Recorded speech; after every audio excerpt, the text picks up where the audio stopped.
Everyone knows the Munsters as TV's most lovable monster family, but in 1965, one episode went too far from illegal props to dangerous stunts. This is the story that almost ended the show. What happened that day was so shocking, the footage was locked away forever. Now we're exposing the real reason this episode never made it to air, and why the cast refused to talk about it for decades. The idea for the Munsters didn't start in the 1960s. It actually began in the 1940s when animator Bob Clampett, famous for Looney Tunes, came up with a concept for a cartoon about a funny monster family. He worked on it for years, but it never took off. The idea just sat there waiting for the right moment. That moment finally came in the early 1960s. Comedy writers Allan and Chris Hayward, known for their work on Rocky and Bullwinkle, pitched a similar idea. They were inspired by Charles Addams's New Yorker cartoons, which featured a creepy but lovable family. But instead of creating something completely original, they turned to Universal Studios. Universal owned the rights to classic monsters like Frankenstein and Dracula. They saw an opportunity to bring these famous creatures into a sitcom. That decision shaped everything. Herman Munster became a Frankenstein-style father with bolts on his neck and a clumsy but lovable personality. Grandpa turned into a comedic version of Count Dracula. The family lived in a giant rundown mansion on a quiet suburban street. To them, they were just a normal family to everyone else. They were terrifying writers. Norm Leadman and Ed Hose took this concept and brought it to life. They wrote the first pilot, Love Thy Monster, which introduced the characters and the show's satirical tone. The Munsters weren't trying to be scary. They just wanted to live like any other American family. That was the heart of the comedy. The timing was perfect. In the early 1960s, classic monster movies were making a comeback. Universal had started re-releasing its old horror films, and audiences were falling in love with them all over again. The idea of mixing monsters with sitcom humor was exactly what TV needed. Universal Studios played a major role in shaping the show. Because they owned the classic monster designs, they could use them without any legal issues. This gave the show a unique look that felt connected to Hollywood's famous horror films. The studio also provided top-notch makeup and special effects. Bud Westmore, a legendary makeup artist, worked on the series. He made sure Herman, Grandpa, and the others looked like real movie monsters while still being expressive enough for comedy. Beyond the visuals, Universal's influence extended to the show's tone. Instead of making fun of horror movies, the Munsters celebrated them. Fans of classic monsters could enjoy the references, while general audiences could laugh at the family's everyday struggles. At its core, the Munsters was a satire of suburban life. The family saw themselves as completely normal. They had dinner together, went to work and school, and worried about everyday problems. But because of their monstrous appearances, they constantly confused and frightened their neighbors. The show played with this contrast in clever ways. The show also poked fun at traditional family sitcoms. In one episode, Lily encourages Herman to have a serious father-son talk with Eddie, just like dads in Father Knows Best or Leave It to Beaver. But Herman's advice is so ridiculous that the moment turns into a joke. The show played with these sitcom cliches in a way that was fresh and funny. Meanwhile, Fred Gwynne and Al Lewis didn't just play Herman and Grandpa Munster. They were the heart of the show. Their journey to the Munsters started years before on a different sitcom called Car 54, Where Are You? They played mismatched New York police officers, and their chemistry was undeniable. Audiences loved them together. More importantly, they became close friends in real life. That bond carried over when the Munsters came along in early 1964. When casting began, producers knew right away who should play Herman and Grandpa Gwynne, and Lewis were the first ones chosen. Their friendship made the Munster family feel real. Transforming Gwynne into Herman wasn't easy. He wore heavy boots with 4-inch lifts and layers of padding in total. His costume added 40 to 50 extra pounds. The heat from the studio lights made things worse. He once lost 10 pounds in a single day of filming. Despite all that, he gave every scene his best. His deep voice, goofy laugh, and childlike charm turned Herman into one of the most unforgettable TV characters of all time off-screen. He and Lewis stayed close long after the show ended.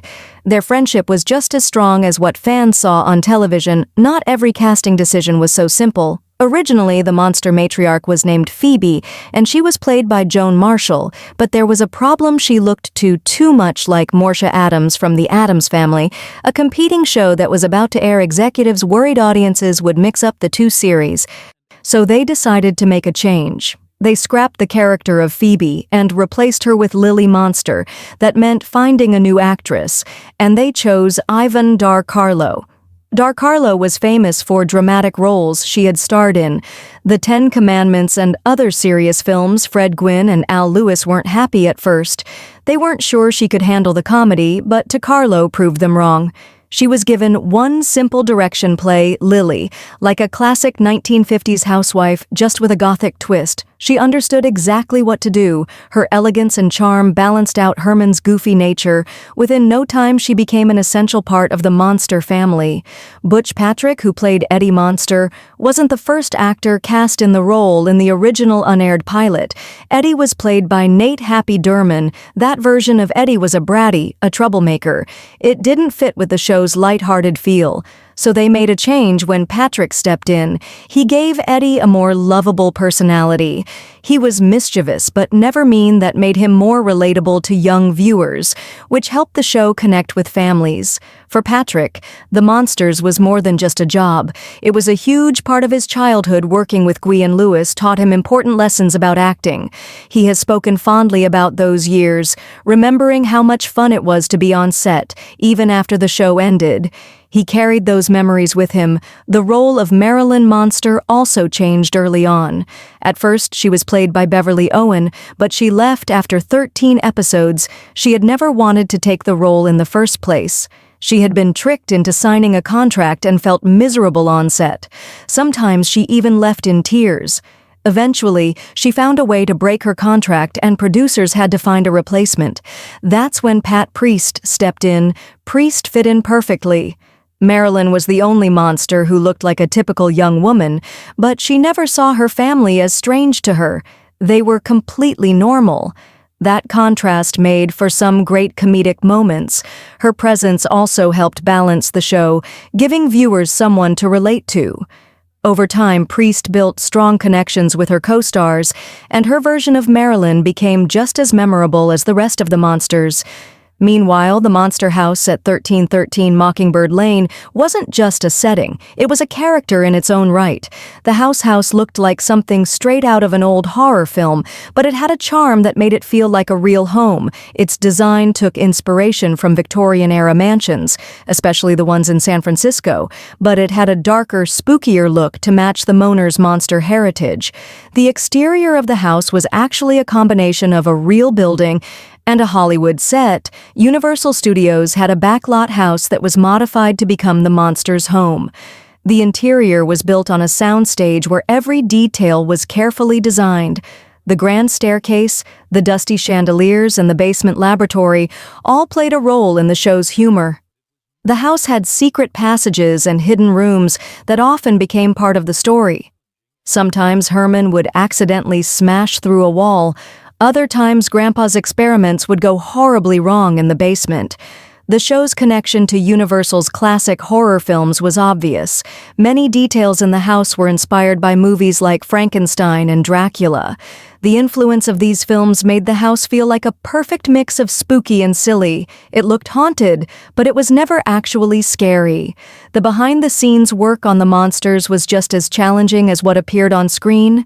The cast had to deal with long makeup sessions, heavy costumes, and the difficulty of performing under hot lights. Fred Gwynne's costume made filming especially tough. The weight of his boots and the layers of padding made even simple movements a struggle. Yvonne Darcarlo's dresses, while beautiful, were difficult to move in one of the wildest pieces of monsters. History is the Drag Ula, a car that looks like something straight out of a Halloween fever dream. It was built from an actual fiberglass coffin. The idea came from the 1965 episode Hot Rod Herman, where Grandpa Monster needed to build a dragster to win back the family's other car. But getting the coffin wasn't easy at the time. California law made it illegal to sell one without a death certificate. Richard Corky Corus, who worked with the car's designer George Barris, had to be sneaky. He found a funeral home that was willing to make a deal. They left the coffin outside the back door at night. No questions asked once they had it. The rest of the car came together fast. A 289 cubic inch Ford V8 engine gave it 350 horsepower. The exhaust pipes looked like a church organ. The back tires were huge. Firestone racing slicks. The front wheels were tiny and came from an old buggy. Each UBC cap had a silver spider just to make it extra creepy. The car appeared in the movie Monster Go Home, and at least 5 versions were built over the years.